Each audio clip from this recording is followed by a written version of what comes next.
Então, nesse momento, elevamos nosso pensamento a Jesus, nosso querido Mestre, Irmão Maior, agradecendo a oportunidade de estarmos aqui todos reunidos, encarnados, desencarnados, para agradecer por tudo que recebemos nessa nossa jornada evolutiva, pela oportunidade de estarmos nesse planeta,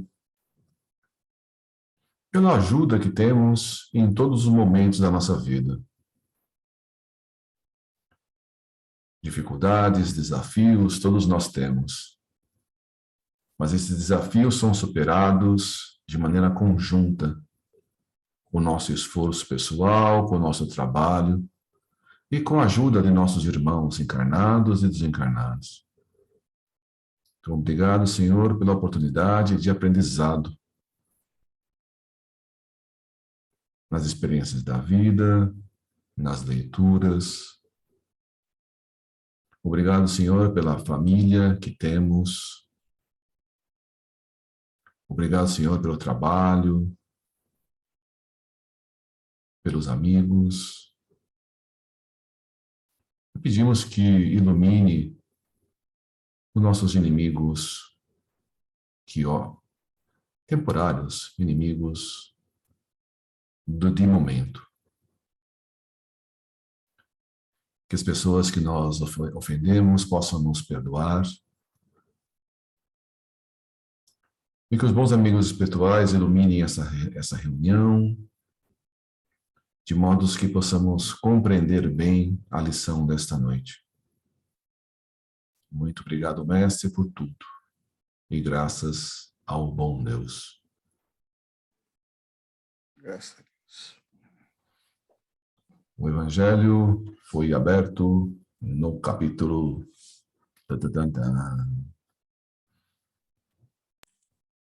Capítulo 17, sede perfeitos, o homem de bem. De novo. Mas não foi aqui que eu abri, nessa reunião. Tudo bem, então vamos...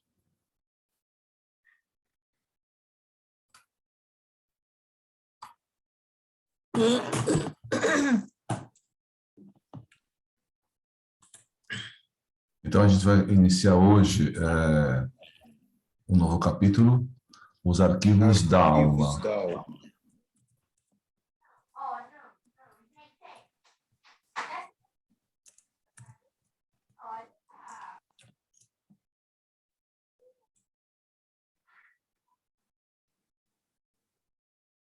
Então podemos começar.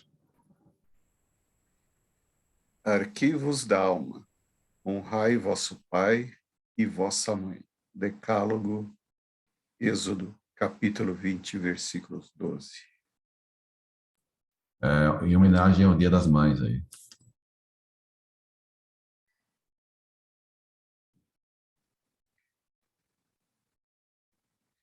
Ia entardecendo.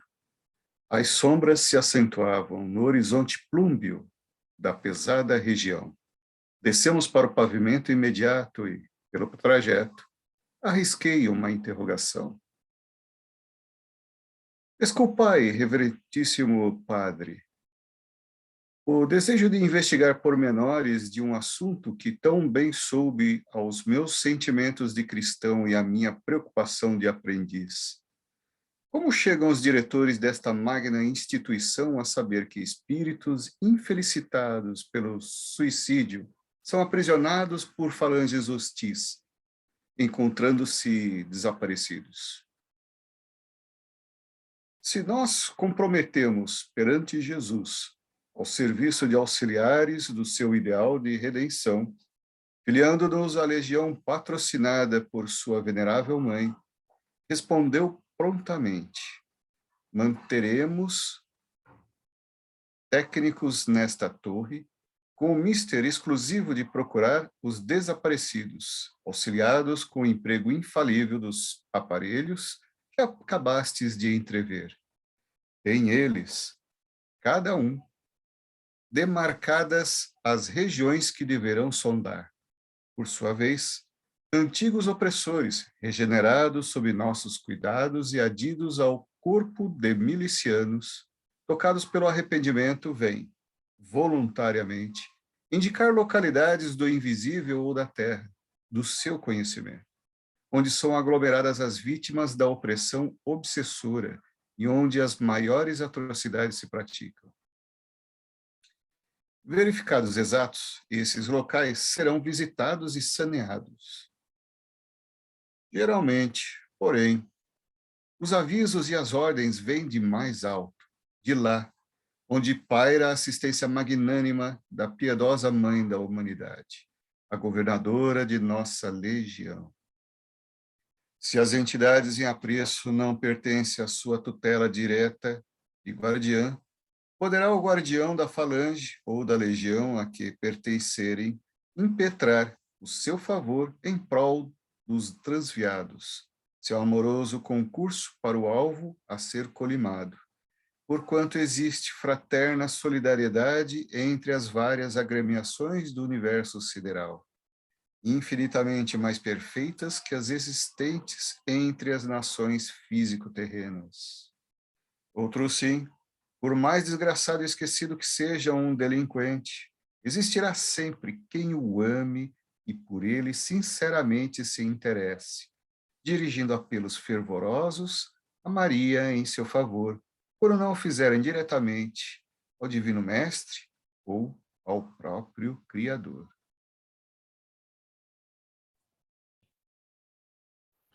Então, a pergunta do Camilo é procedente, né?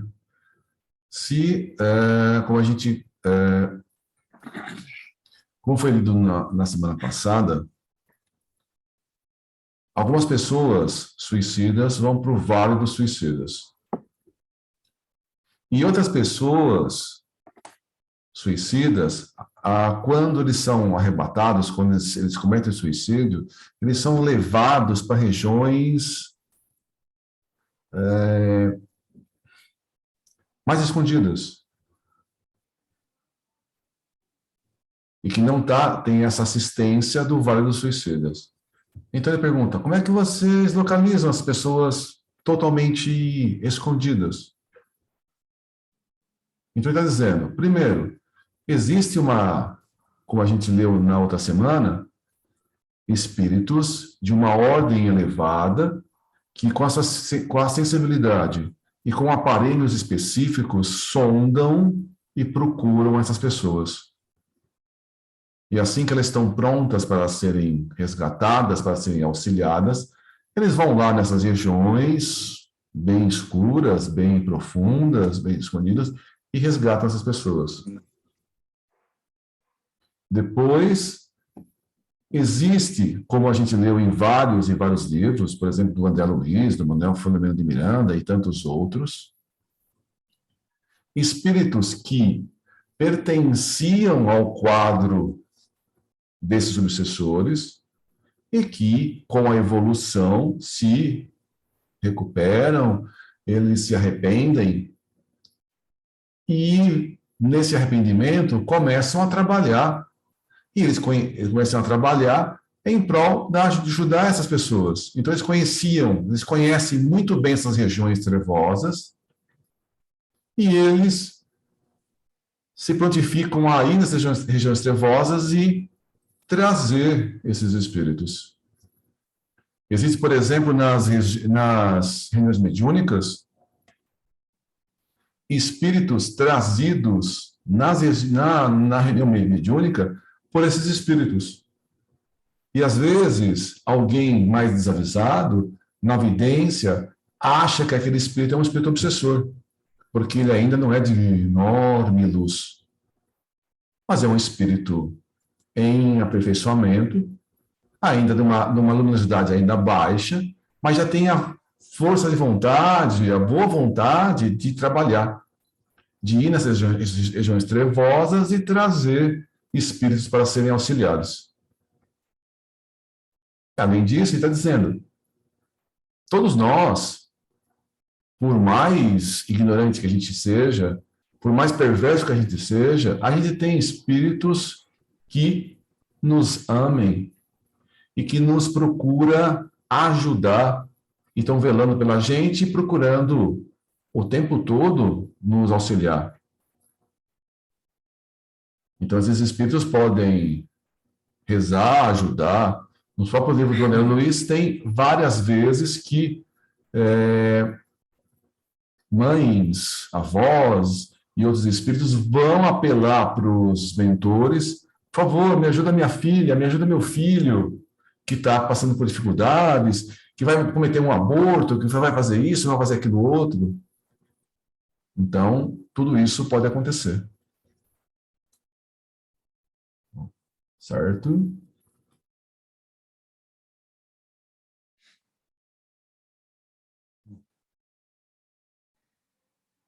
Se, portanto, um suicida não deixa na terra alguém que se apiede de sua imensa desgraça, concedendo-lhe brandas e carinhosas expressões de caridade, através da prece generosa, será bem certo que no além haverá quem o faça. Afeições remotas, antigos amigos, temporariamente esquecidos graças à encarnação, seres queridos que o acompanharam em peregrinações pregressas na terra. Seu tutelar, o amoroso guardião que lhe conhece todos os passos, como seus menores pensamentos, assisti-lo-ão com os veros testemunhos do amor fraterno, que cultivam a inspiração do amor de Deus. Se é dirigida a Maria a súplica, imediatamente ordens serão expedidas a seus mensageiros, as quais, por estes distribuídas aos vários postos e institutos de socorro e asilos suicidas, mantidos pela legião, indicam aos servidores o momento das atividades em torno do novo sofredor, seu nome, sua nacionalidade, a data do desastre, o local em que se verificou, o gênero do suicídio escolhido. Com tais informes, se, por exemplo, o indivíduo em questão encontra-se em região pertencente ao raio de nossas ações, a busca será feita pelos servos da vigilância, conforme ficou dito. Onde quer que se encontre, será localizado, a despeito de quaisquer sacrifícios. Geralmente, se não foi arrebatado da situação normal, ao caso pelas hordas perversas e obsessoras que o assediavam desde antes, o trabalho será fácil. Se, no entanto, a tarefa, por muito espenhosa e árdua, carecer do concurso de outros elementos de nossa mesma legião ou estranhos a ela, temos o direito de solicitá-los, sendo prontamente atendidos. Há casos, como ficou esclarecido, em que nos vemos na necessidade de apelar até para o concurso de elementos inferiores, isso é, o auxílio das falanges que nos ficam abaixo em moral e esclarecimentos. No entanto, se a outro eminente espírito for dirigida a súplica, será esta encaminhada a Maria e seguir-se-ão as mesmas providências, pois, como vimos afirmando, é Maria a sublime acolhedora dos réprobos que se arrojaram aos temerosos abismos da morte voluntária. Tudo isso, porém, não quererá certamente dizer que nossa excelsa diretora precisará esperar súplicas e pedidos de quem quer que seja a fim de tomar suas caridosas providências. Ao contrário, estas foram perenemente tomadas, com a manutenção dos postos de observação e socorro especiais para suicidas, como os não especializados, mas que igualmente os acolherão em ocasião oportuna, disseminados por toda parte, no invisível como na terra, e com os próprios dispositivos da lei de amor e fraternidade, que manda pratiquemos todo o bem possível, fazendo ao próximo o que desejaríamos que eles nos fizessem. Lei que no invisível, esclarecido é amorosa e rigorosamente observada. De qualquer forma, porém, A prece, como vistes, externada com amor e veemência em favor de um suicida, é o sacrossanto veículo que carrega, em qualquer tempo, inestimáveis consolações, mercês celestes para aquele desafortunado, porquanto é um dos valiosos elementos de socorro estatuídos pela citada lei em favor dos que sofrem, elemento com o qual ela conta e confia de acionar vibrações balsamizantes necessárias ao tratamento que a carência do mártir requer, constituindo, por isso mesmo, erro calamitoso a negativa, por parte das criaturas terrenas, desse ato de solidariedade, interesse e beneficência, pela justa suposição que seria inútil sua aplicação por irremediável à desgraça situação dos suicidas. A prece, ao contrário, torna-se ato de tão louvável e prestimosa repercussão que aquele que ora por um de vós faz-se voluntário colaborador dos obreiros da Legião de Maria, coadjuvando seus esforços e sacrifícios na obra de alívio e reeducação a que se devotaram. Ele está dizendo aí que a prece é valiosa. A gente lembra, por exemplo, que o André Luiz teve uma pessoa que orou por ele. Uma pessoa que André Luiz tinha feito uma caridade, atendeu aquela senhora de maneira gratuita. Essa senhora orava por ele, e isso também ajudou o André Luiz na sua recuperação. E se a gente ora para alguém que não é esclarecido?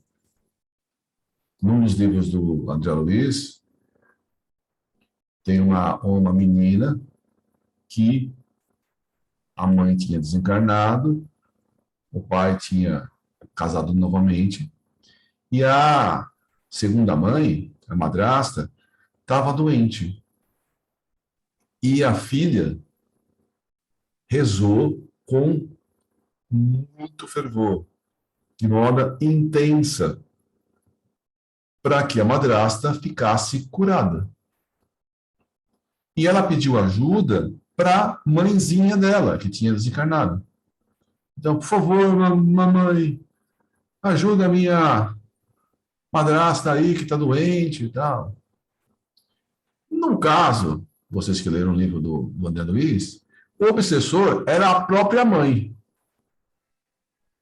Então, ela estava rezando para a mãe ajudar. Só que a mãe era obsessora. E aí, não teve ajuda? Ela rezou para o espírito errado. Em vez de rezar para o espírito que queria ajudar, ela rezou para o espírito que queria castigar. Só que ela rezou com tanta intensidade, com tanto amor, com tanto carinho, que aquela mensagem que ela direcionou pedindo ajuda para a mãe foi encaminhada para um espírito responsável, como, por exemplo, aqui ele está dizendo que é Maria,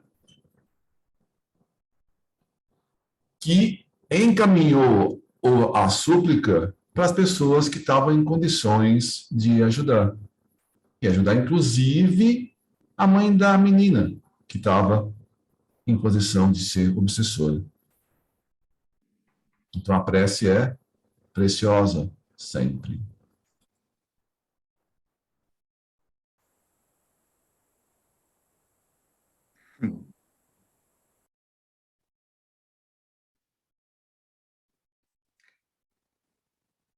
Como tendes percebido, por esta pálida amostra, nosso labor é vultoso e intenso.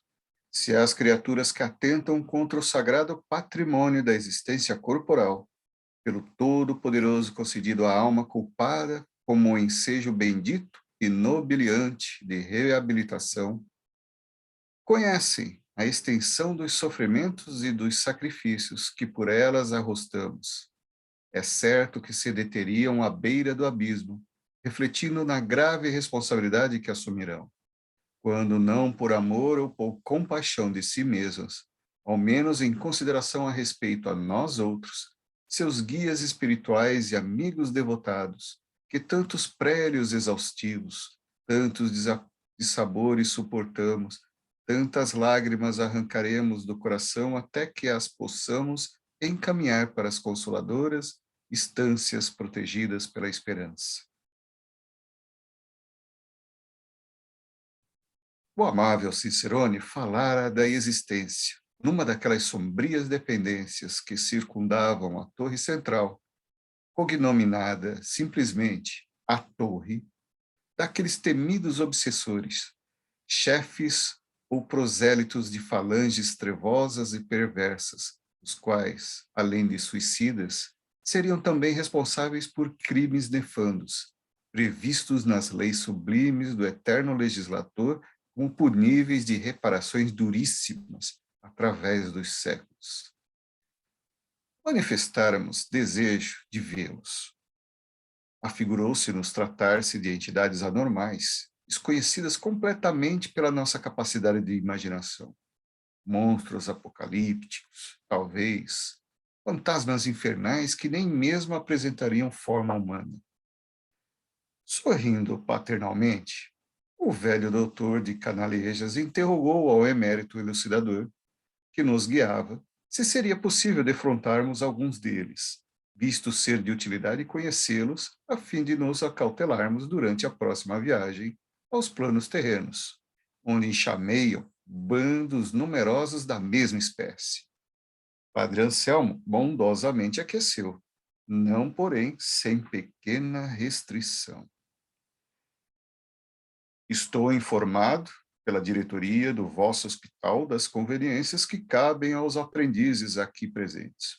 Concordarei, portanto, em apresentar-lhes pequeno panorama do local onde alojamos os pobres pupilos responsáveis por tantos delitos, justamente a torre que nos fica à fronteira. Ali estão localizadas as chamadas prisões, e ali são eles custodiados sem interrupção, como jamais o seriam prisioneiros na terra. Devo inteirar-vos de que tais obsessores se encontram já em vias de regeneração. Sacodem-lhes o pesado torpor em que têm mantido as consciências os embates aflitivos dos primeiros remorsos. Acovardam-se com o fantasma do futuro. Bem percebem o que espera na angustiosa plaga das expiações, sob o ardor das variadas reparações que terão de testemunhar mais tarde ou mais cedo. Amedrontados ante o vulto infamante das próprias culpas, supõem que, enquanto resistirem aos convites que diariamente recebem para a regeneração, estarão isentados daquelas obrigações. Daqui, porém, não lograrão sair, reavendo a liberdade, sem que o arrependimento marque roteiro novo para suas consciências denegridas pela blasfêmia do pecado. Ainda que permaneçam enclausurados durante séculos, os que não é muito provável venha a dar-se, meus caros amigos, vós que iniciais os primeiros passos nas sendas redentoras dessa ciência divina, que redime e eleva o caráter da criatura, seja homem ou espírito.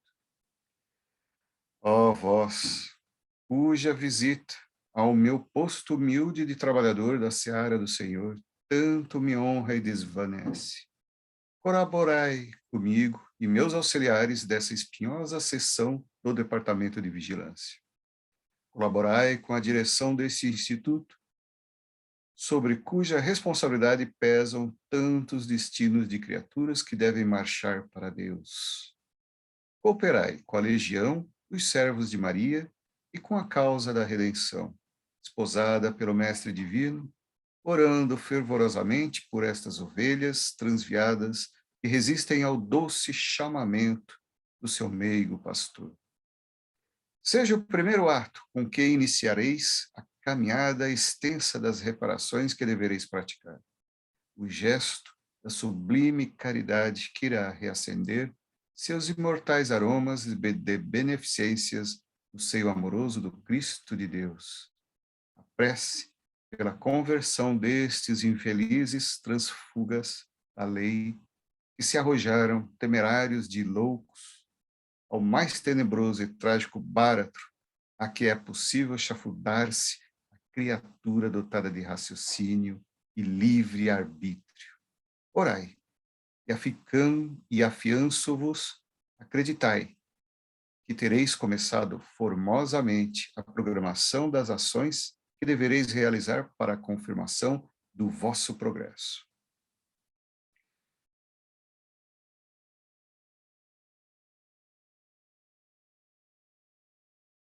Porém, são eles aqui, continuou, depois de uma pausa que não ousamos profanar com nenhuma indiscrição, assistidos por dedicados seladores. Levado em conta a ignorância fatal que deram mostras, escolhendo a prática do mal, unicamente atenuante com que podem contar a fim de merecerem proteção e amparo, a misericórdia exposta na lei que nos rege e ordena, lhes forneçamos ensino e esclarecimentos, meios seguros de se reabilitarem para o reingresso nas vias normais da evolução e do progresso.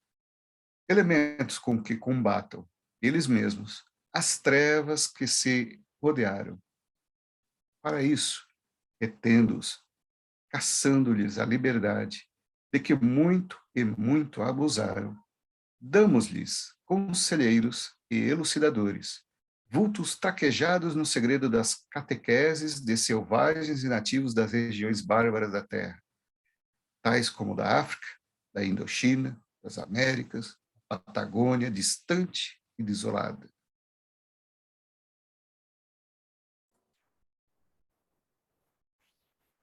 É aí que eu me... Primeiro, o pessoal tem curiosidade de saber como são essas pessoas que se desenvolvem no mal. Será que ela tem formas humanas? Pode ser que sim. Ou às vezes, algumas vezes, deformam o perispírito de maneira proposital para se tornar pessoas que assustam mais. Então,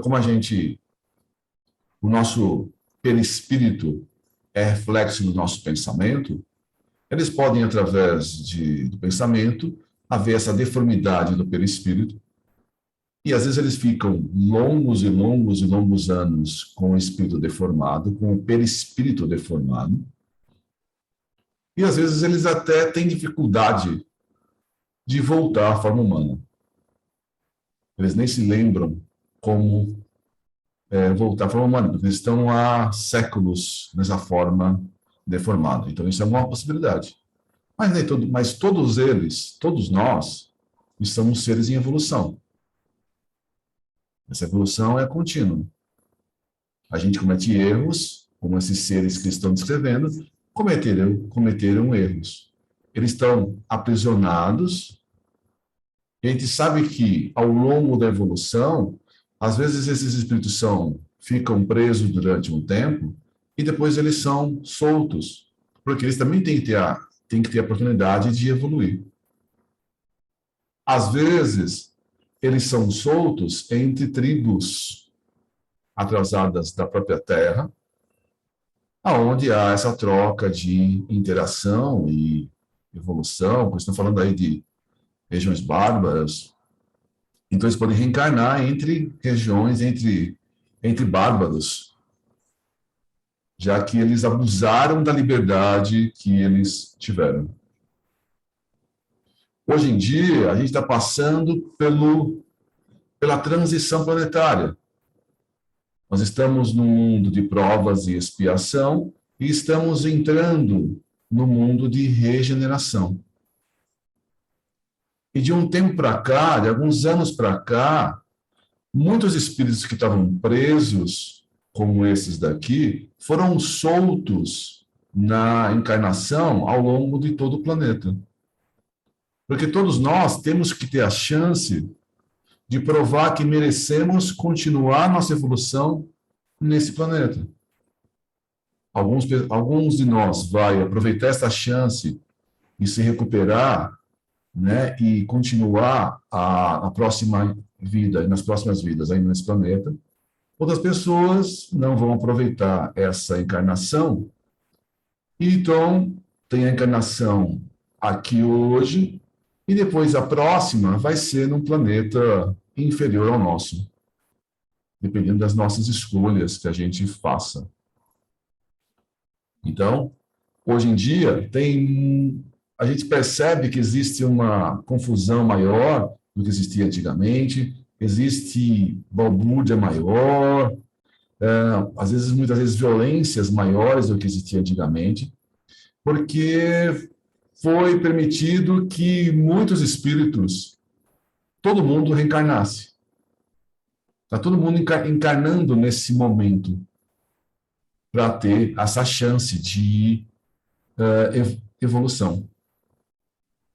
O que, alguns anos atrás, tinha sido feito, tipo, prender um pouco alguns espíritos mais maldosos para dar chance de outros crescerem. Hoje em dia, todo mundo encarna. E a gente está vendo como está aqui. Mas, como a gente está dizendo, todo mundo tem o auxílio, todo mundo tem ajuda, e todo mundo vai evoluir. Então, o espírito que hoje é muito mal, ele vai ser um santo daqui a algum tempo. Então, todos nós temos essa ajuda. Então, se a gente não aproveitar a ajuda nesse planeta, a gente vai continuar a nossa evolução em um outro, mas vai evoluir.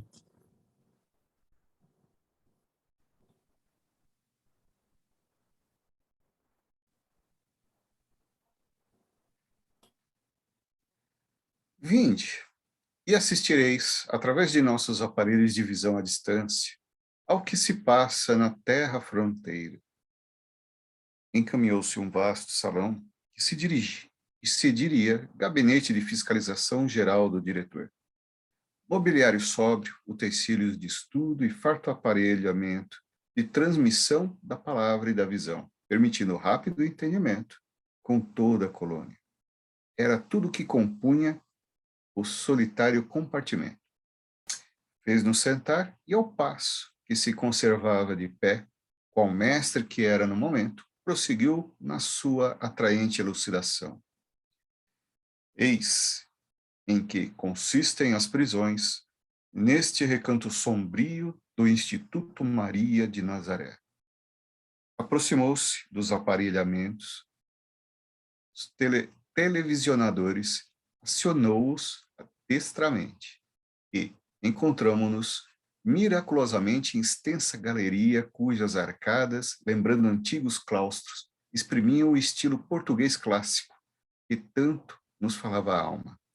Não sei se as ondas fluido-magnéticas que se imprimiam como veículo desses aparelhos teriam o poder de se infiltrarem pelas fibras do nosso físico astral, casando-se às irradiações que nos eram próprias. Não sei se, irradiando suas propriedades ignotas pelo ambiente, nos predispunham a mente para o alto fenômeno da sugestão lúcida, ou se seria esta o fruto poderoso da força mental dos mestres do magnetismo psíquico, que invariavelmente nos acompanhavam quando nos levavam a examinar as transmissões. O certo era que, naquele momento, tínhamos a impressão de que caminhávamos realmente como aquela galeria toda envolvida em pesada penumbra, que transmitia penosas impressões de angústia e de temor aos nossos inexperientes espíritos. De um lado ao outro da galeria, as enxovias apresentavam-se aos nossos olhos surpresos como pequenos recintos para estudo e residência, tais como sala de aula, refeitório e dormitório, oferecendo conforto suficiente para não chocar o recluso com a humilhação da necessidade insolúvel, predispondo-o à desconfiança e à revolta. Dir-se-iam pequenos apartamentos de internato modelar, em o qual o aluno recebesse hospedagem individual, pois esses aposentos eram para a habitação de apenas um prisioneiro. Não me pude conter e atrevi-me a externar impressões dirigindo-me a Padre Anselmo. Pois que vejo aqui um educandário, não uma prisão, rodeados de amplas janelas e belos e sugestivos balcões por onde penetram ventos sadios, esguardecidos de grades e de sentinelas. Esses aposentos convidam antes ao recolhimento, à meditação e ao estudo proveitoso, dado o silêncio inquebrantável de que se rodeiam. Bem vejo a influência generosa dos eméritos missionários e educadores, afeitos à direção de instituições escolares, não carcereiros, a se imporem pela violência. Sim, redarguiu sorrindo o nobre governador da torre, cumprimos os dispositivos das leis do amor e fraternidade, sobre as normas essencialmente educadoras do mestre Magnuf. Realmente, não nos cumpre castigar quem quer que seja, por mais criminoso que se afigure, porquanto nem ele o fez. Nosso dever é instruir e reeducar, levando o ânimo decaído, o caráter vacilante, através de elucidações sadias, para a regeneração pela prática do bem. Pois que a punição, o castigo, o próprio delinquente os traz dentro de si, o inferno em que se converteu sua consciência ininterruptamente conflagrada por 1000 diferentes aflições. O que dispensa atormentá-lo com mais castigos e represálias? Ele próprio é que se julgará e em si mesmo aplicará as punições que merecer. Quereis um exemplo vivo dos mais sugestivos? Prestai atenção. Aproximou-se de um daqueles aparelhos que ornavam a sala, acionou atentamente um novo botão luminoso e, enquanto se reproduzia no espelho magnético um vulto masculino, em tudo semelhante a nós outros, no vigor dos 40 anos, ia gentilmente elucidando sempre. Eis um dos temíveis obsessores, chefe da pequena falange de entidades endurecidas e maldosas, portador de múltiplos vícios e degradações morais. Criminoso e suicida, que arrastou ao seu abismo a vileza e misérias quantos incautos, desencarnados e encarnados, pôde seduzir e convencer a segui-lo, e cujos crimes avultam com tal gravidade nos códigos das leis divinas que não nos admiraríamos ver chegar, de uma para outra hora, ordens do alto para o seu encaminhamento aos canais competentes para uma reencarnação expiatória fora do globo terrestre, em planeta ainda inferior à Terra, ou para um estágio espiritual em suas circunvizinhanças astrais, em os quais, num período relativamente curto, poderia expiar débito que na Terra requereriam séculos. Tal cometimento, todavia, seria medida drástica e que repugnaria a caridade e ao inimaginável amor do nosso meigo pastor. O qual preferirá, primeiramente, esgotar todos os recursos lógicos e legais para persuadir ao arrependimento, assim como à regeneração, servindo-se da grande ternura e piedade que só ele sabe dispor.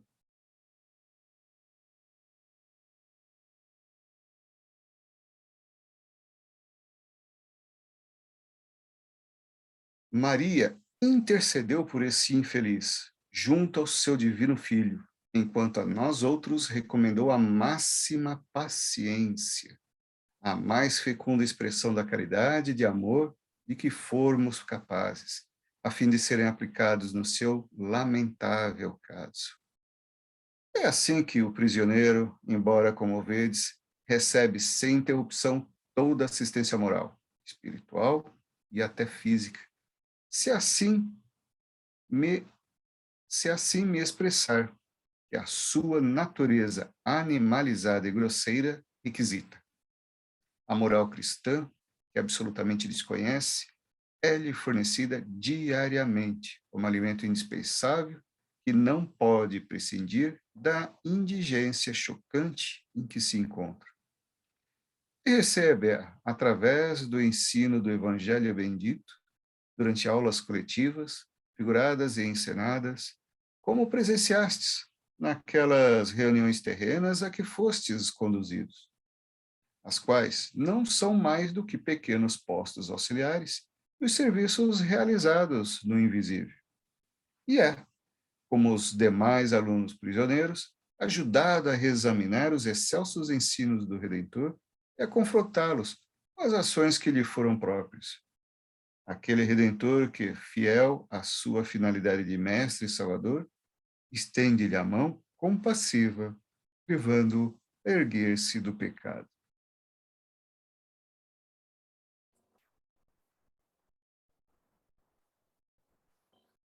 A gente está acostumado a ver na Terra. A gente está acostumado a ver na Terra as prisões. E as prisões são lugares totalmente desumanos, aonde a pessoa entra porque roubou uma galinha e sai qualificada para roubos maiores. Você joga e trata as pessoas como se fossem animais. E as pessoas saem dos cárceres piores do que eles entraram. Porque lá dentro eles só convivem com exemplos ruins. Aí tem muitos deles que vivem nos cárceres por anos e anos e anos, e quando saem para a sociedade, eles não conseguem viver. Eles não estão, eles se sentem deslocados. Aí eles fazem qualquer coisa para voltar para a prisão, porque eles não conseguem viver fora. Ou eles, em pouco tempo, cometem erros graves e retornam, ou vão para, ou cometer esses erros. Ou seja, a maioria das pessoas que são presas, infelizmente, não tem uma boa. As pessoas não ajudam essas pessoas.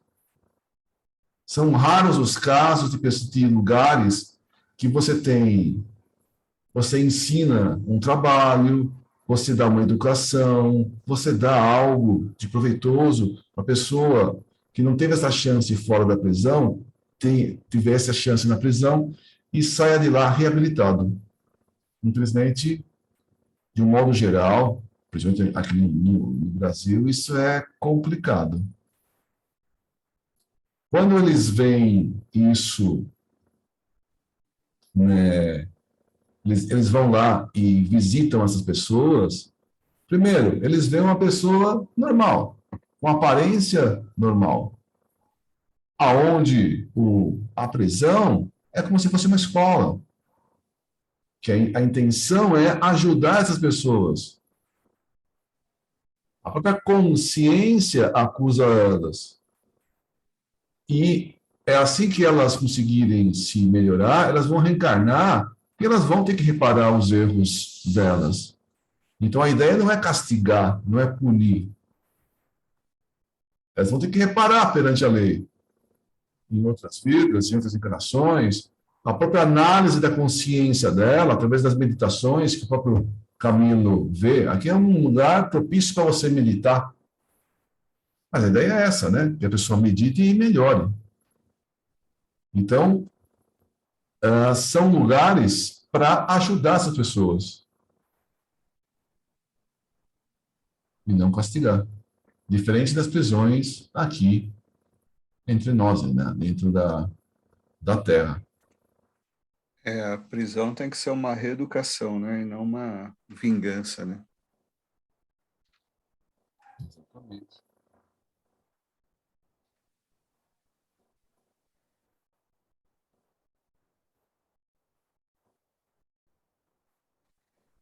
Nossos métodos, todavia, mantêm outra espécie de ensinamento, enérgico, quase violento, ao qual somente os iniciados poderão atender, dada a delicadeza da operação a ser tentada, que requer técnica especial.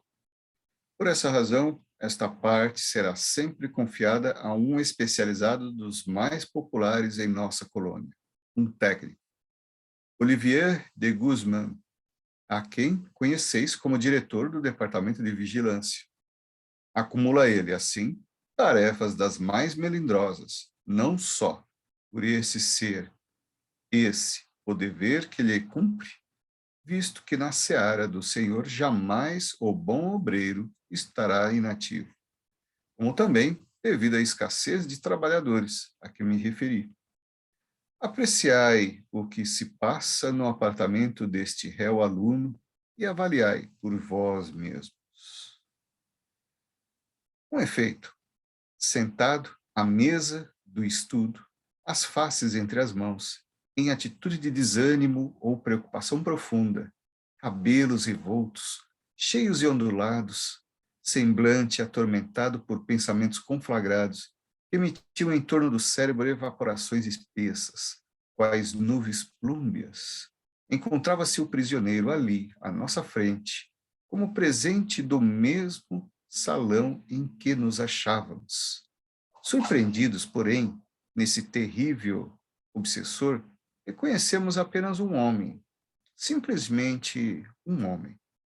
Um espírito que fora homem, mas não um ser fantástico, um espírito apartado de formas carnais, é certo, mas trazendo a configuração humana, grosseira e pesada, indicando a inferioridade moral que o distanciava da espiritualidade.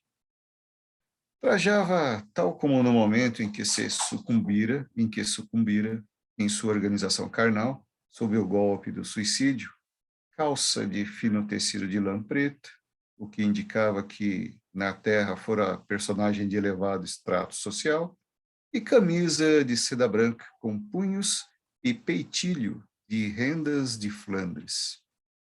A julgar pela indumentária em entrevista, fomos levados a crer que não andaria longe de um século sua estada entre as sombras da maldade, no plano invisível, o que as nossas profundezas anímicas levou penoso frêmito de compaixão. À altura do coração, apesar do longo tempo decorrido, o estigma trágico denunciava-o como integrante da sinistra falange dos réprobos, a qual também pertencíamos.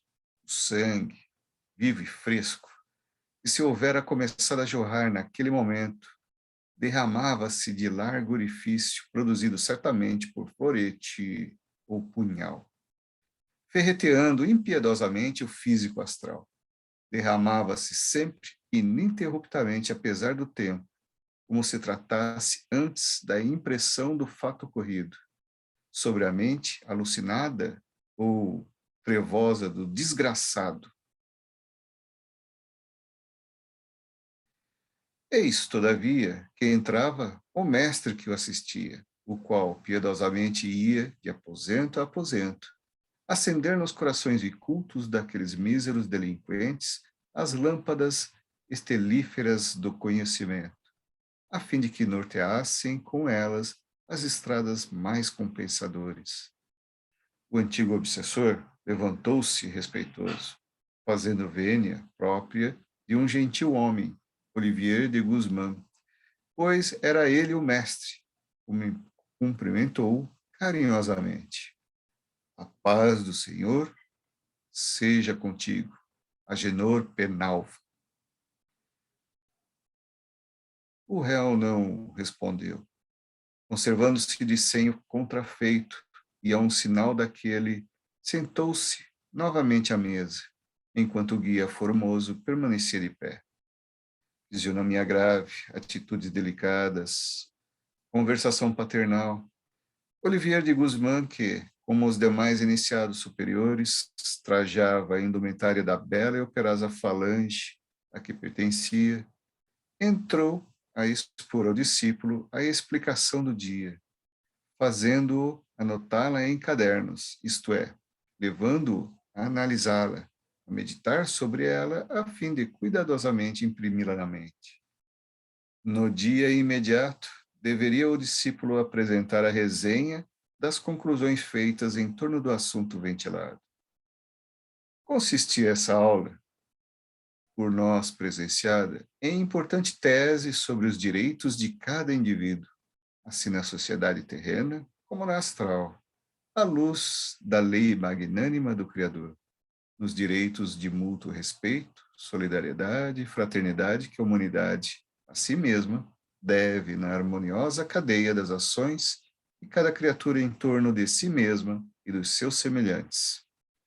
Analisaria o aluno a tese melindrosa em presença das próprias ações cometidas durante a existência última, que tiveram na Terra, e durante a permanência no invisível até aquela data, confrontando-as ainda com as normas expressas nas leis que regem o mundo astral e nos códigos da moral cristã, indispensáveis ao progresso e bem-estar de todas as criaturas, e dos quais vinha ele recebendo esclarecimentos havia já algum tempo.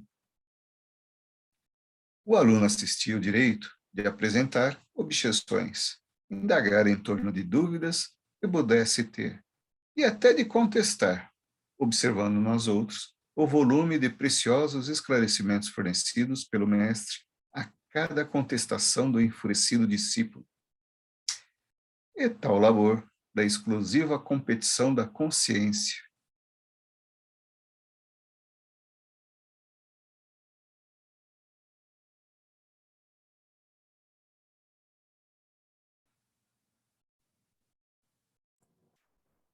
Seria como doutrinação levada a efeito pelo guia, como as que costumam assistir nas sessões experimentais bem dirigidas de espiritismo, certamente avantajada das circunstâncias e pela sabedoria do expositor.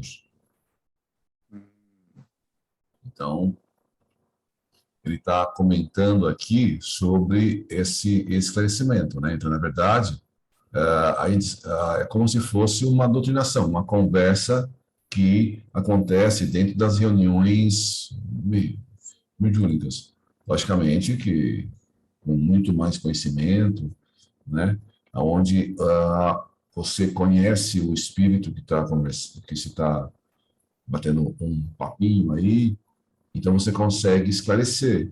E você ensina, fala algumas coisas, faz vários conhecimentos, ensina a doutrina de Jesus e permite que esse conhecimento seja refletido por essa pessoa, por esse espírito, que ele faça uma resenha sobre o conhecimento e no dia seguinte ele vai refletindo esse conhecimento, refletindo sobre as ações que ele cometeu, né? Ele consegue, pouco a pouco, ir melhorando. Então, realmente é uma escola, né? A gente vê aí que é uma escola onde você está ensinando aos poucos. É uma escola onde você você ensina e permite que o aluno vai assimilando esse conhecimento de maneira gradativa, que a pessoa se modifique. Essa melhora vai levar um bom tempo. Depois, mais para frente, vai ter que a pessoa voltar e reencarnar. Mas essa prisão é realmente uma escola de longo prazo.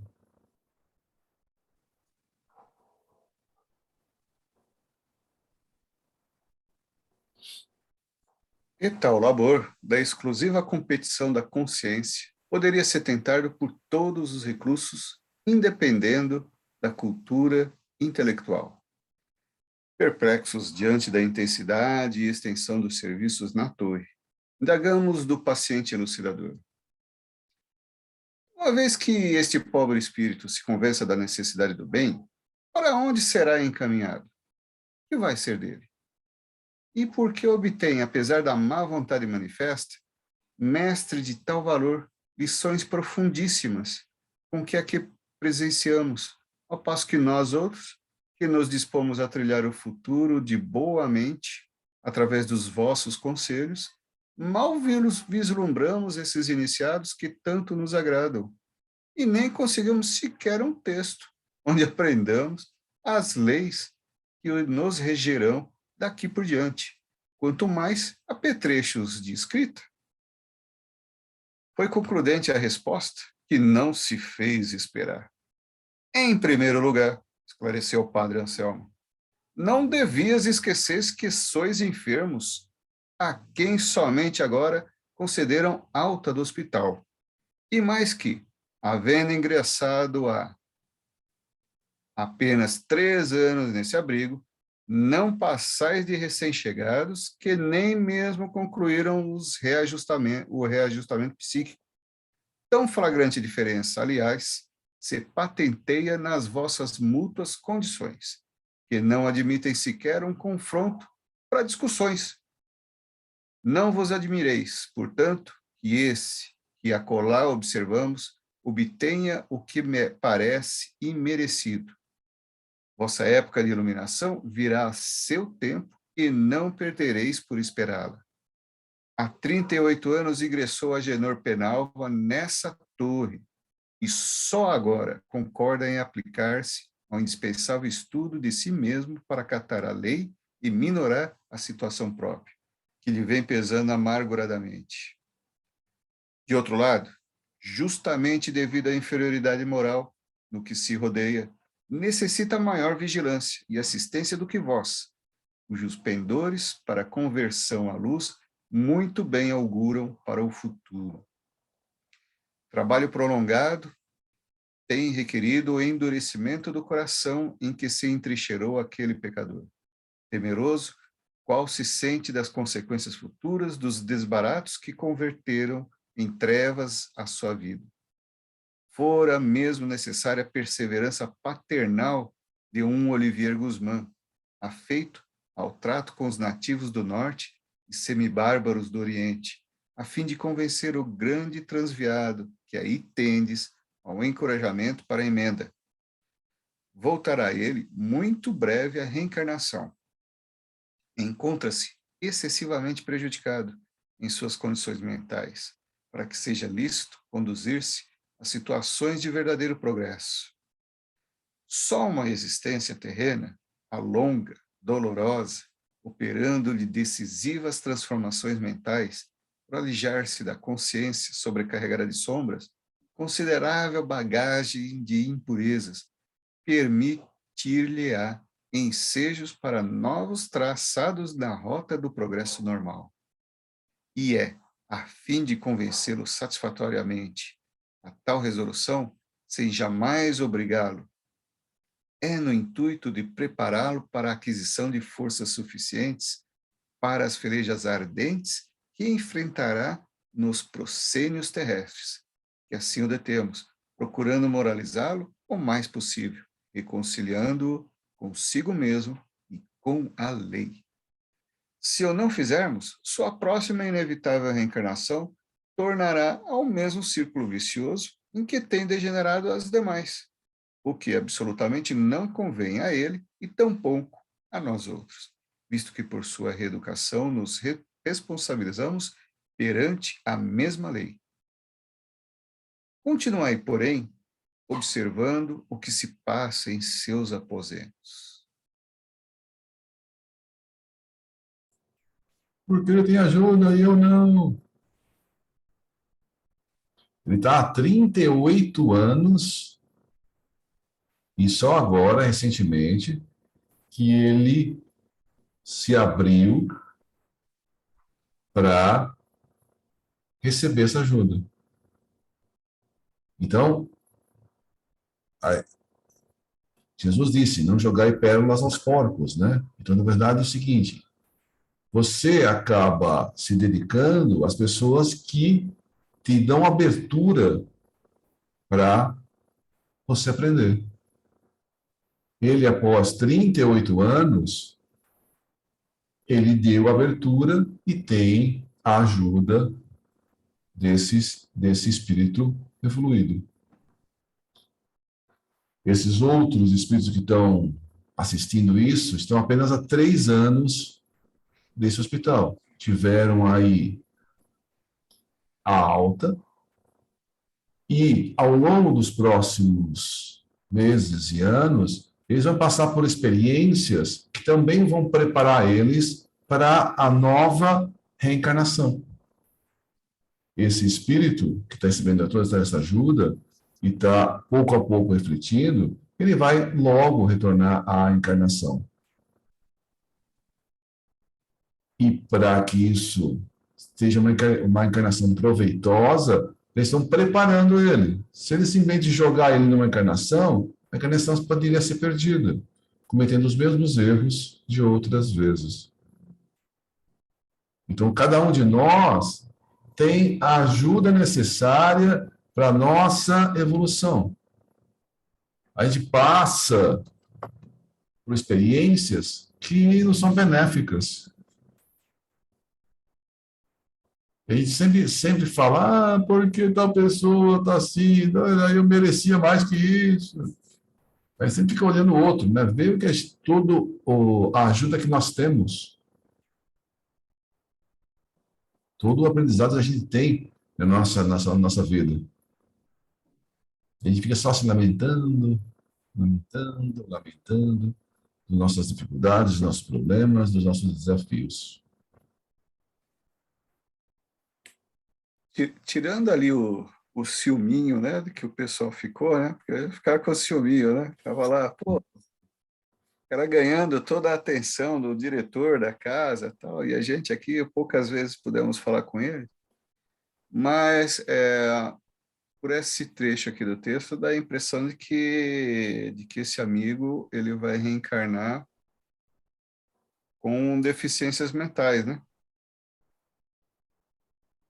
Eu não sei se na interpretação que eu estou, mas eu fiquei com essa sensação que ele vai ser despojado de algumas Vai ser uma, vai ser para uma que ele não reencarnação mais difícil. é, Bem difícil. Ele não fala o tipo não de... ficou claro, né? Mas deu uma nuance, deu uma sensação assim. Do jeito que ele falou, Você precisa de mais ferramenta para enfrentar, porque vai ser mais pesada. isso, Né? ele não vai ter um corpo normal, ele vai ter algum tipo de problema. Quais os problemas não tá claro, mas Não, que ele vai ter problemas físicos, maior. vai ter. E, logicamente, com esses problemas, para ele não se revoltar com os problemas que ele vai estar passando, ele tem que ter toda uma ajuda para ele conseguir enfrentar os problemas que ele vai passar. A gente lembra que essa fase de, vamos dizer assim, de recuperação desses espíritos muito bravos, né, muito assim inferiores. Vamos falar certo, né? Se a gente considerar nós mesmos, se nós formos lá lá de Capela e viemos migrando aqui, nós passamos por essa fase aí. Talvez a gente até muito similar a alguns deles aí, né? Por isso que eu acho que muitas vezes a gente até compreende fácil aí, né, todo o enredo, a gente aceita fácil porque já passamos por isso. Mas não podemos esquecer de que existem 3 fases, que é aquela do arrependimento, né, a expiação e a reparação. Né? A expiação e o arrependimento, ela é de origem íntima. É assim mesmo. A reparação, ela é externa, é física. E ele deve voltar para a Terra não para reparar, mas ainda para fazer uma correção íntima, possivelmente uma expiação bem penosa, como ele disse. Então, pode ser que seja realmente um defeito grave que vai ter no corpo, alguma coisa que vai impedi-lo, né, de continuar praticando mal, porque a sombra ainda está dentro dele, não está extinta, né? Então, ele vai ter que espiar mesmo, ele vai ter que entender de que aquilo que ele fez aos outros, né, ele vai sentir na própria carne, que isso que é espiar. Né? Então, arrepender e espiar é origem íntima. Né? E a reparação, que aí sim seria um futuro mais longínquo, é quando você vai reparar fisicamente aquilo que você vai... Né? É mais externo à pessoa, ou ao espírito.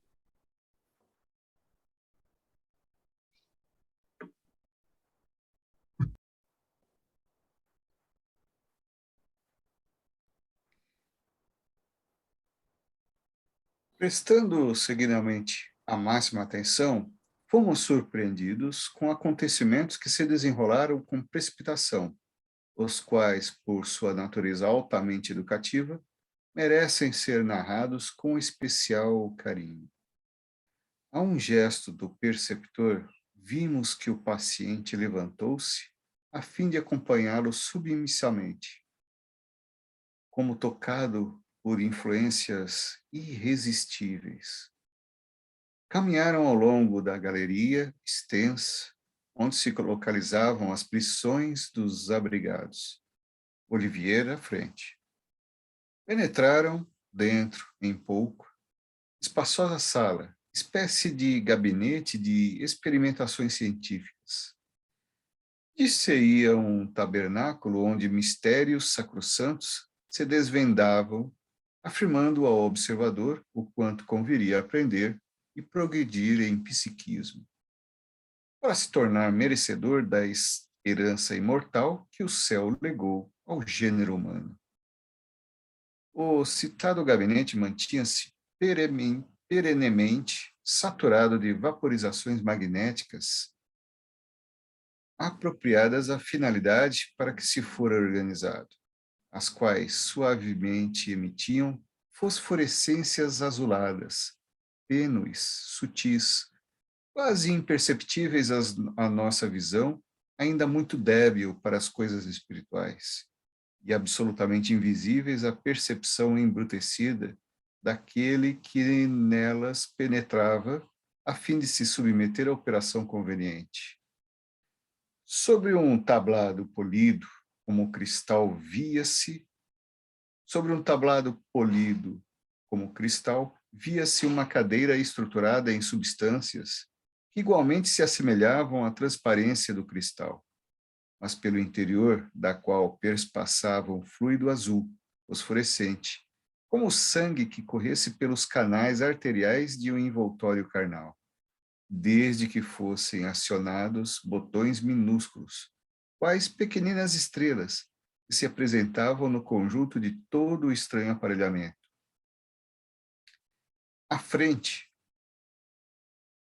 da singular peça, congênere daquela existente na sala de recepções do hospital, onde assistíramos ao fenômeno do nosso próprio desprendimento da organização material, retrocedendo mentalmente até a data do suicídio, sob a direção de Teócrito e a assistência de Romeu e Alceste, destacava-se um quadrângulo de cerca de 2 metros, fulgurante qual espelho, placa fluido-magnética ultrassensível, capaz de registrar em sua imaculada pureza a menor impressão mental ou emocional de quem ali se apresentasse, e a qual vimos ensombrar-se gradativamente à entrada de Agenor, como se hálito impuro a houvesse embaciado.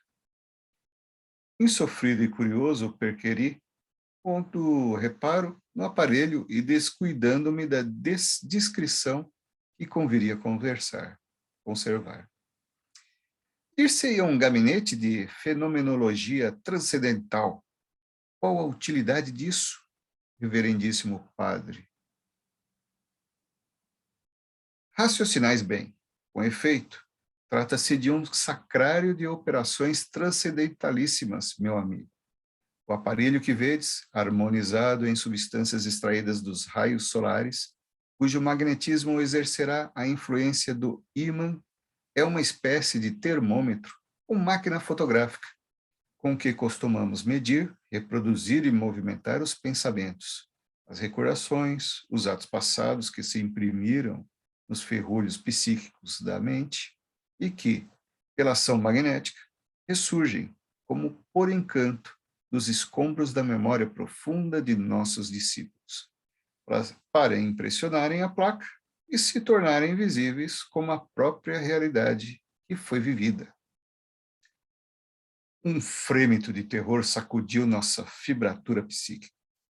O primeiro ímpeto que tivemos, ouvindo a resposta sucinta quanto profunda em sua vertiginosa amplitude, fora o de fugir, apavorados que ficamos ante a perspectiva de vermos também nossos pensamentos e ações passadas, assim devassados.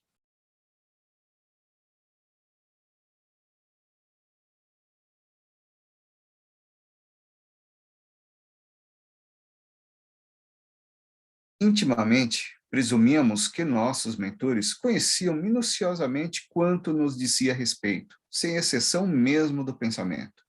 Mas a discrição, a caridade desses incomparáveis amigos, que jamais se prevaleciam de tal poder para afligir-nos ou humilhar-nos, nos deixavam à vontade, prevalecendo em nosso imo a cômoda opinião de que seríamos inteiramente ignorados.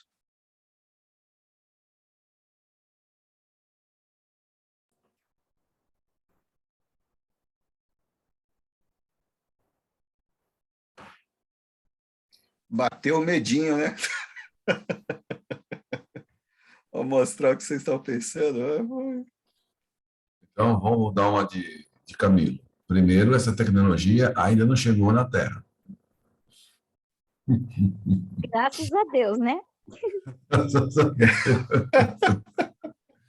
Verdade. Ah, meu Deus. Então, apesar de toda a nossa tecnologia, das telas ultra, com ultra definições e tal, esse tipo de tecnologia não chegou aqui. Então, eles ficaram impressionados. Opa! Se tem esse tipo de tecnologia, eles sabem tudo sobre a gente. Mas não fica apontando o dedo, não fica acusando. Qual a intenção? A intenção é ensinar. A intenção é que cada um de nós se aprimore, cada um de nós evolua. E a técnica para ajudar cada um de nós é diferente. Então, a técnica para ajudar esse espírito é uma. A técnica para ajudar o Camilo é outra. Então, eles analisam cada um dessas pessoas, a cada um de nós, e nos auxiliam o nosso crescimento, o nosso aprimoramento com técnicas diferentes, desafios diferentes. Então, a gente acaba enfrentando, por exemplo, nós estamos aqui encarnados. Os desafios que a gente enfrenta aqui são diferentes. Desafios que a gente se programou, se preparou para enfrentar antes da nossa encarnação. Então ele fala, não, eu não pedi para ser assim. Não, você não pediu, você implorou. Você não pediu, você implorou para reencarnar, implorou para vir e pediu problemas, desafios maiores do que você tem. Não, eu não pedi. Sim, pediu. Como os espíritos mais experientes que a gente, mais espertos, falam, não, você não vai conseguir pagar toda a sua dívida em uma vida só. Vai pagar na prestação. Não, eu quero pagar à vista. Não, você não consegue pagar à vista. Paga de prestação que você vai... E aos poucos a gente vai adquirindo forças para a nossa experiência. Como diz aí, esse espírito está sendo ensinado, preparado para a encarnação. Se simplesmente mandasse ele para a encarnação, ele iria talvez perder a encarnação, porque se revoltar com os desafios. Com todo esse preparo, toda essa ajuda que ele está tendo, ele vai ter dificuldades, vai ter problemas, vai ter um corpo danificado, e ele pode se aproveitar dessas experiências para ter uma vida e aproveitar a encarnação para sair dela melhor, para depois, numa outra vez, estar mais preparado para reparar as coisas. Então, ele pode espiar, ele pode se arrepender, mas não, como o Celso falou, ele não vai conseguir reparar. Mas, se ele conseguir aproveitar bem essa encarnação, ele pode, mais para frente, conseguir reparar os erros, né, que ele cometeu. O mal pode ser a gente fazer o mal pelo atacado, né? Agora, reparação é pelo varejo, não tem jeito, né? Você vai devagarzinho para reparar. Outra coisa é que a gente lembra também essa questão do mal, né? Fica até a pergunta: o Evangelho proíbe que a gente veja o mal? Não, não proíbe. Ele não proíbe, né? Mas o que ele tenta nos educar é você não agredir esse mal com violência, porque você está operando do mesmo jeito, ou seja, você está usando de maldade contra maldade. Então, o que eles estão fazendo aqui é justamente isso, eles estão tentando enxergar no espírito, né, aquilo ainda a sombra que está dentro da pessoa, porque eles têm recursos, né, para poder amenizar, encaminhar a pessoa para ela modificar a sua dimensão psíquica, né, para uma direção mais nobre, né? Porque ainda ela está muito sufocada pelo aquele abismo da inferioridade ainda, né, pelo que o espírito passou. Então, quando você vai dando isso, né, porque como é que você faz para vamos dizer assim, para clarear a sombra? Você tem que pôr luz, né? Ainda que a luz seja pequenininha, você dá um pouquinho de luz, você clareia um pouquinho mais, aí então vai saindo a sombra. E é isso que os espíritos aí estão fazendo, né? Eu vejo aí muito esse jeito. Só que uma técnica ali é excepcional, né? É excepcional, né? E olha, em que ano que isso aí foi escrito, né? Impressionante, impressionante nessa aparelhagem. Imagina então agora como é que vai ser. Talvez Imagina hoje. A publicação do Memórias de um Suicida é de 54. Eu sei disso. Eu fico imaginando, é muito, não tem como você ler esse livro e não dizer a realidade. Eles mostram tecnologia que hoje a gente está no rascunho. Rascunho. Eu penso assim, você sabe, às vezes a gente tem colegas aqui, tem até um caso de um suicídio que teve aqui e tudo, né? E aí, muitas vezes a gente vê as pessoas, o desespero quando falece alguém por uma situação muito calamitosa, ou até mesmo normal, né? A pessoa se desespera pela falta da pessoa, né? Porque a gente não sabe o que esse espírito está passando lá no plano espiritual. Mas vamos ser bem assim, bem claro agora, né? Aonde estiver esse espírito, seja ele quando morreu desencarnar, seja um de nós, vai estar sendo muito bem acolhido lá no plano espiritual. Muito bem acolhido. Claro, mas eu tenho que passar pelo umbral. Mas se a gente tem que passar pelo filtro, vai ter que passar. Mas isso é o melhor que tem que fazer para a gente, para o espírito poder sair daquelas trevas em que ele está, né? Então, de todo jeito. E outra coisa, né? Tem o nosso guia nosso em geral, que atende todos nós, que a gente chama de dito, né?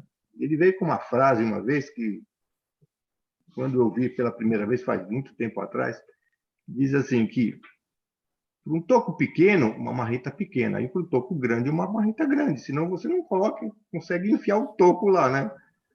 Então, muitas vezes você precisa de um recurso muito mais apurado por um espírito bravo, né?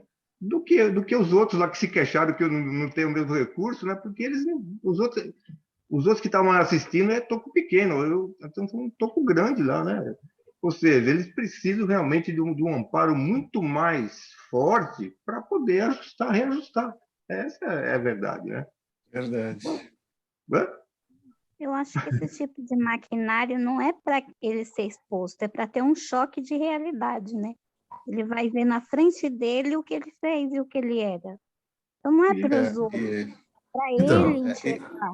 Então, mas imagina o seguinte, imagina você indo num psicólogo ou um psiquiatra. Esse é um ponto importante. Imagina você indo num psicólogo ou num psiquiatra e ele procura entender o problema através das conversas e assim que ele entende o problema, ele começa a tratar, ele começa a tentar orientar a pessoa. Esse tipo de tecnologia facilita, né, o entendimento do problema. E se você entende melhor todo o problema, você vai conseguir auxiliar mais. Às vezes um psicólogo, um psiquiatra tem dificuldade para que a pessoa... Porque nós, naturalmente, a gente esconde, a gente procura esconder quem nós somos, né, para a nossa parte maldosa, os nossos... Mas nosso quando você vai no passado. psicólogo, você está procurando ajuda. Você quer se autodescobrir. Ninguém vai a uma terapia sem ser por iniciativa própria. Mas mesmo assim, mas mesmo assim a gente não revela tudo. Não.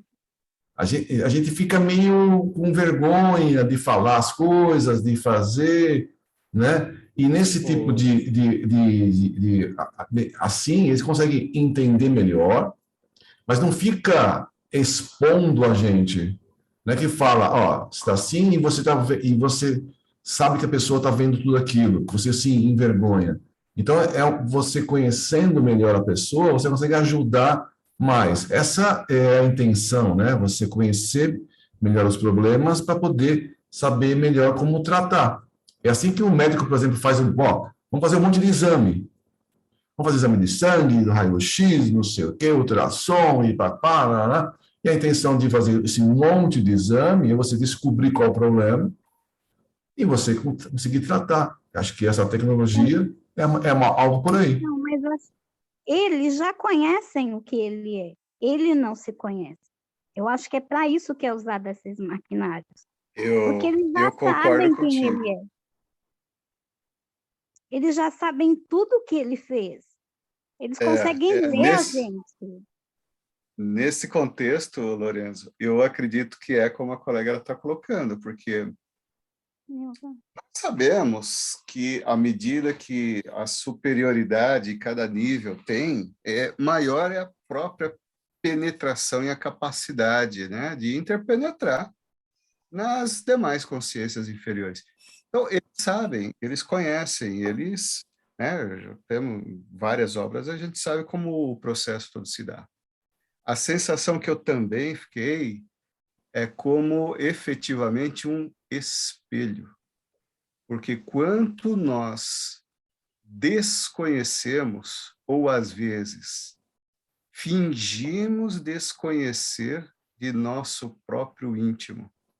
Então, quando você é lançado a uma situação como essa, em que você, está aqui dentro de ti mesmo, aquilo que você esconde de você mesmo. Então, isso você é lançado a fazer aquela reflexão, né? É como se diz, né? A gente grava a nossa voz falando, nossa, minha voz é assim. Ah, mas eu falo assim. Ah, mas eu sou assim. Quando você vê, você se julga, né? Então, eu fiquei com essa sensação que esse equipamento, ele é mais focado para ele realmente ser um espelho do próprio paciente, né? Aquelas, não, se olha no espelho, aqui, ó, aqui, ó. É de ti que sai esse próprio pensamento que você está recusando ter, ou coisas que você ainda está se recusando a visualizar, recordar ou refletir. Porque aí você é chamado à própria verdade, né? Eu entendo também que esse mas dá essa sensação, né? Você é apresentado assim. Por essa vibração que ele proporciona, eles sabem fazer a leitura, né? Por exemplo, se você faz uma pergunta para ele e ele esconde, vai aparecer nesse equipamento, certo? Ou seja, tem algo que ele não quer falar, ele não quer mostrar, né?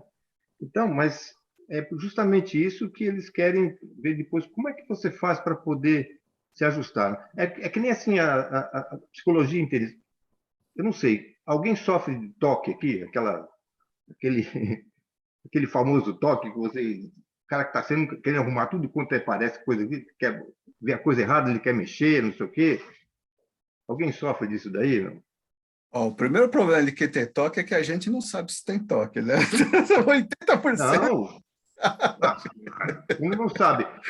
Quando, nas reuniões aqui que a gente está fazendo, eu também tenho toque, eu também tenho toque. Mas a verdade é o seguinte, quando a pessoa, por exemplo, quer arrumar tudo em casa, fica arrumando, vê uma coisinha, arruma lá, vê aqui, arruma lá. Ele tem esse transtorno, né? Obsessivo compulsivo. Mas aquilo que ele quer arrumar fora, na verdade, ele quer arrumar onde? Dentro dele.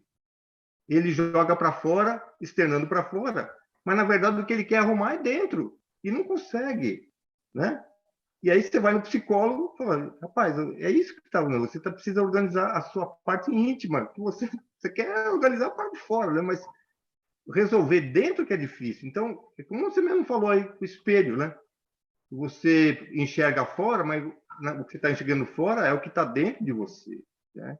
Muitas vezes o defeito que você vê nos outros é o defeito que está lá dentro de você ainda formando uma sombra que você não quer expor, né? E a mesma coisa esse espírito, ele não quer expor certas coisas, mas os espíritos vão vendo lá pelo esse equipamento o que é que eles podem fazer para ajudar, né? Já que tem recursos para isso daí, né? Eu acredito que seja assim. Não sei se depois na frente aí ele vai explicar um pouquinho melhor, né? Mas eu acho que é assim. É muito interessante isso daí. Muito. E são espíritos obsessores, você veja, né? Eu lembro de eu não sei qual livro que é, talvez o Lourenço depois lembre, né? O recolhimento desses espíritos muito pesados, que agora já começaram a fazer o recolhimento deles. A maioria desses espíritos pesados, segundo a gente tem ideia, eles já estão sendo, vamos dizer assim, esvaziados do umbral ali, né? Porque eles têm uma influência muito grande. E aí Eu acho que tem tudo assim, tem as naves reencarnado. que recolhem esses espíritos, né? Só que eles não são como essa torre aí, que é um meio educativo, mas eles recebem um tratamento de hipnose, tipo hipnose. Eles dormem, ficam dormindo, né?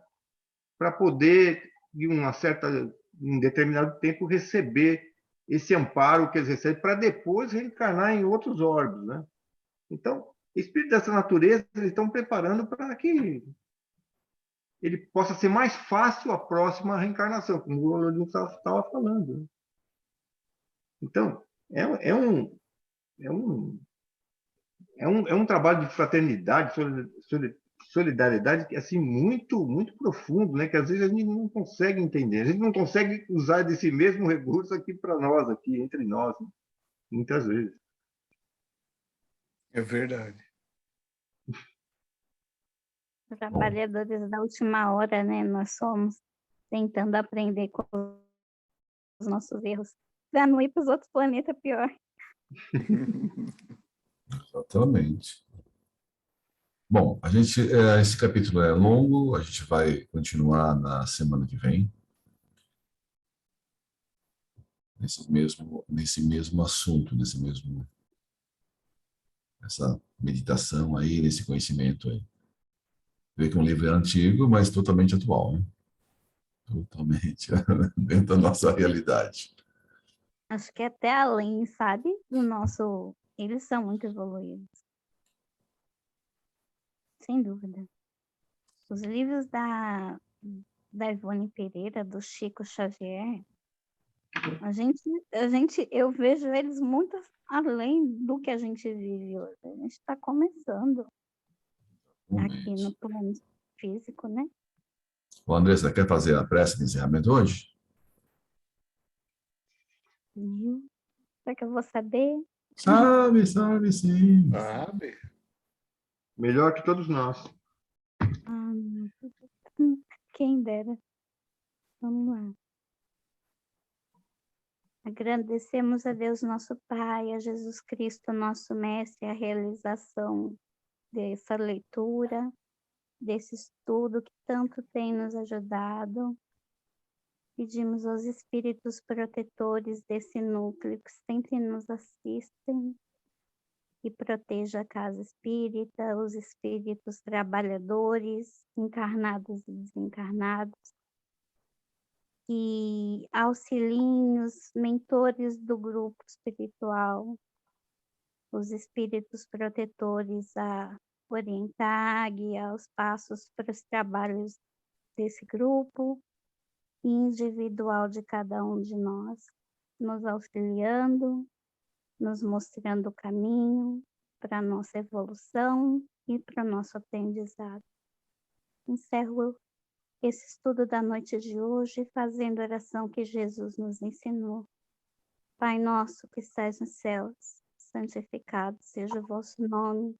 Venha a nós o vosso reino, seja feita a vossa vontade, assim na terra como nos céus. O pão nosso de cada dia dai-nos hoje, perdoa as nossas dívidas, assim como perdoamos os nossos devedores. Não nos deixes cair em tentação e livra-nos de todos os males. Que assim seja, graças a Deus. Graças a Deus. Também. Muito boa prece. Desculpa aí se eu fiz alguma coisa. Nunca fiz. Tô com a bochecha vermelha. Foi muito boa, muito boa. Roberto, quer falar alguma coisa? Não, muito obrigado. Obrigada, Roberto. Ela está te agradecendo. Então, boa noite a todos. Boa noite, Andressa. Boa noite, Lorenzo, Celso, Semana que vem. Sandra.